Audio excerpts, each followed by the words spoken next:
Hello everyone, this is Shweta Pandey. Welcome to step up academy. Students, आज का session बहुत important है और इम्पॉर्टेंट होने का कारण ये है कि जो टॉपिक को हमें पढ़ने में बहुत ज़्यादा टाइम लग जाता है उसे आज हम कुछ मिनट्स में या 10 to 15 मिनट्स में टॉपिक को कंप्लीट कर लेंगे। और इसी के साथ साथ ये एक ऐसा टॉपिक है जिससे क्वेश्चन ज़रूर आता है।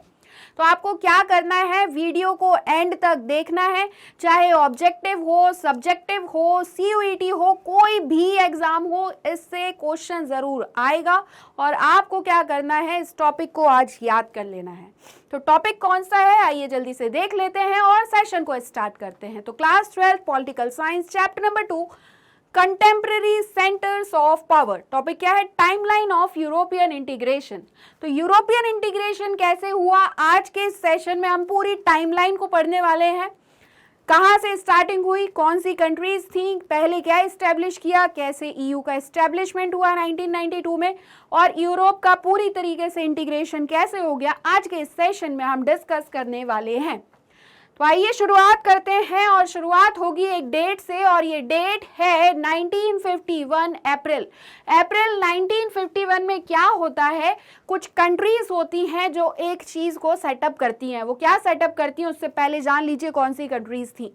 तो 6 वेस्ट यूरोपियन कंट्रीज थी, France, waste Germany, Italy, Belgium, Netherlands and Luxembourg. ये 6 कंट्रीज ट्रीटी ऑफ पेरिस को साइन करती हैं। और इस ट्रीटी ऑफ पेरिस को साइन क्यों करती हैं, तो ये स्टैब्लिश करती हैं ECSC। क्या है ECSC का full form, so European coal and steel community. किसने स्टैब्लिश की, France, waste Germany, Belgium, Italy, Netherlands and Luxembourg. ये 6 west European countries treaty of Paris sign करके European coal and steel community को establish करती हैं अप्रैल 1951 में। आगे क्या हुआ, अब 25 मार्च 1957 को ये थोड़ा सा और आगे बढ़ती हैं। क्या करती हैं यही 6 कंट्रीज, अब ट्रीटी ऑफ रोम। ठीक, कौन सी treaty, treaty of Rome sign करती हैं और एस्टेब्लिश करती हैं European economic community and European atomic energy community, Euratom. मतलब कि 1951 और कहाँ आ गए 1957। क्या किया, European economic community and European atomic energy community को एस्टेब्लिश करती हैं। तो धीरे धीरे करके, वैसे ये यूरोपियन यूनियन हमने पढ़ा हुआ है तो आप जाकर ये टॉपिक देख सकते हैं। अभी टाइमलाइन को देखते जाइए। स्टार्टिंग हुई अब जनवरी 1973। क्या किया इसने, डेनमार्क, आयरलैंड, यूनाइटेड किंगडम, ये तीनों ज्वाइन कर लेते हैं यूरोपियन कम्युनिटी को। क्वेश्चन में पूछा जाएगा यूनाइटेड किंगडम ने यूरोपियन कम्युनिटी कब ज्वाइन की, तो 1973, जनवरी 1973। तो Denmark, Ireland, United kingdom European community को ज्वाइन करते हैं। अब हम बढ़ते हैं आगे की तरफ और देखते हैं कौन सा है ईयर। तो 1979, जून 1979 में पहले डायरेक्ट इलेक्शंस होते हैं यूरोपियन पार्लियामेंट के। ठीक, इस इलेक्शंस के बाद 1981 में ग्रीस ज्वाइन करता है यूरोपियन कम्युनिटी को। अब उसके बाद 1985 जून में एक शेंगेन एग्रीमेंट होता है और ये एग्रीमेंट से क्या करते हैं, ये एग्रीमेंट से अबॉलिश करते हैं जो कि बॉर्डर कंट्रोल था यूरोपियन कम्युनिटी मेंबर्स के बीच में, उसको ख़त्म कर दिया जाता है। अब आपसे पूछा जा सकता है ये एग्रीमेंट कौन सा था, क्या था, कौन से ईयर में हुआ, तो 1985, जून 1985 में। 1986 जनवरी में इसी को ज्वाइन करते हैं स्पेन और पुर्तगाल। ठीक, आगे बढ़ते हैं। 1990 अक्टूबर में क्या हुआ, जर्मनी का यूनिफिकेशन हुआ। क्या किया गया था, बर्लिन वॉल को तोड़ दिया गया और यहाँ से कहा जाता है 1989 में कि यूनिफिकेशन हुआ जर्मनी का। और एट लास्ट हम देखते हैं 1990 अक्टूबर में। 7 फरवरी 1992 में ट्रीटी ऑफ मैस्ट्रिक्ट साइन की जाती है और यहाँ से इस्टेब्लिश किया जाता है। मतलब इस्टेब्लिश नहीं हुआ, इस्टेब्लिश करने के लिए ये पूछा जाएगा यूरोपियन यूनियन इस्टेब्लिश करने के लिए कौन सी ट्रीटी साइन की गई, तो ट्रीटी ऑफ मैस्ट्रिक्ट। कब, 7 फरवरी 1992 में। क्लियर हुआ, आगे बढ़े।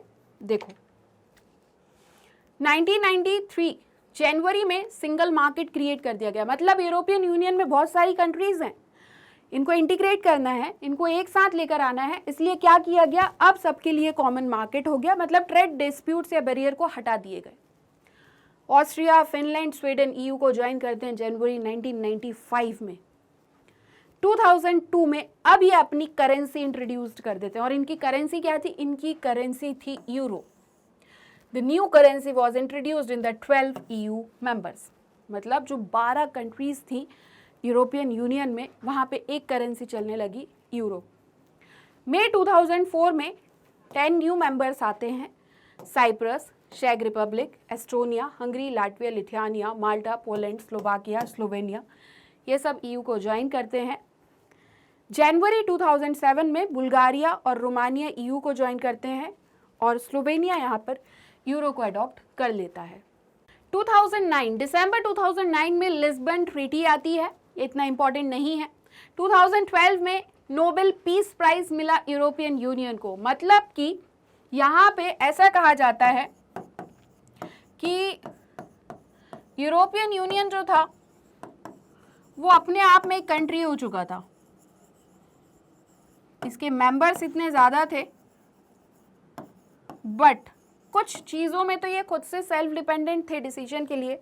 अदरवाइज इनकी करेंसी देखें, नेशनल फ्लैग देखें, पॉलिसीज देखें, मार्केट, ये सब कुछ कॉमन हो चुका था। ठीक, तो यहाँ से कहा जाता है कि यूरोपियन यूनियन को 2012 में नोबेल पीस प्राइज मिला।